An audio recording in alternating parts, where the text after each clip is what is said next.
Selamat datang di channel admin sekolah. Bagi Anda yang baru bergabung, channel ini membahas tentang tata kelola sekolah.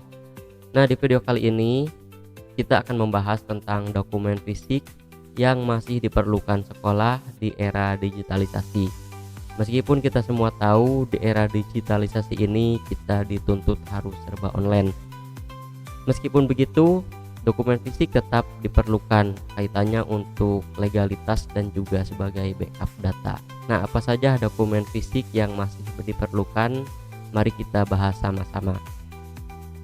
Yang pertama adalah ijazah dan SKHUN. Ini jelas ya, karena dari Dinas Pendidikan pun ijazah dan SKHUN itu sudah tercetak secara fisik. Baru di sekolah, ijazah dan SKHUN itu kita scan menjadi bentuk digital. Nah, tetapi jangan lupa ijazah dan SKHUN pun harus kita fotokopi, dan fotokopi itu harus diarsipkan di sekolah tetap dalam bentuk fisik. Yang kedua adalah arsip dokumen kepegawaian guru dan staf.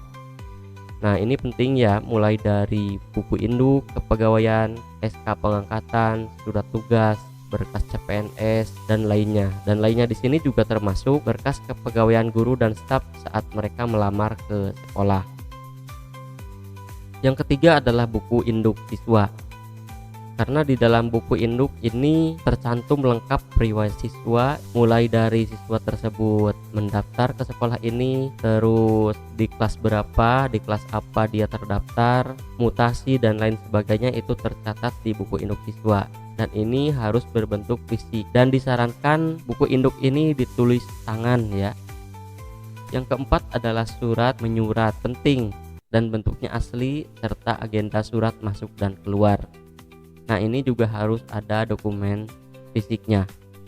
Yang kelima adalah dokumen aset dan inventaris sekolah, meliputi berita acara serah terima, daftar inventaris barang, dan dokumen pendukung lainnya. Dalam hal ini juga jika ada sertifikat kepemilikan maka harus disimpan fisiknya di sekolah, dan juga sertifikat yang lainnya. Yang keenam yaitu laporan dan notulen rapat penting. Jadi biasanya ketika kita melaksanakan rapat itu ada notulen.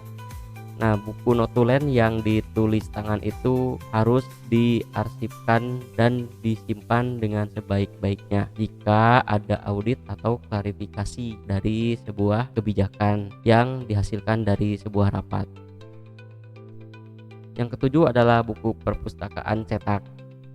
Nah, meskipun sekarang itu banyak beredar e-book, tapi tetap buku cetak itu harus dimiliki sekolah, karena sekolah tidak semua mempunyai sarana dan prasarana untuk menampilkan e-book. Yang kedelapan, nah ini yang sudah jarang dilakukan, yaitu mencatat buku kas umum keuangan sekolah. Digunakan untuk mencatat pemasukan dan pengeluaran harian sekolah secara fisik, dan saya sarankan ini ditulis tangan lagi ya, sebagai dasar laporan dan audit. Juga bukti-bukti kwitansi ini harus dikumpulkan dan diarsipkan. Nah, itu saja 8 dokumen fisik yang masih diperlukan di sekolah.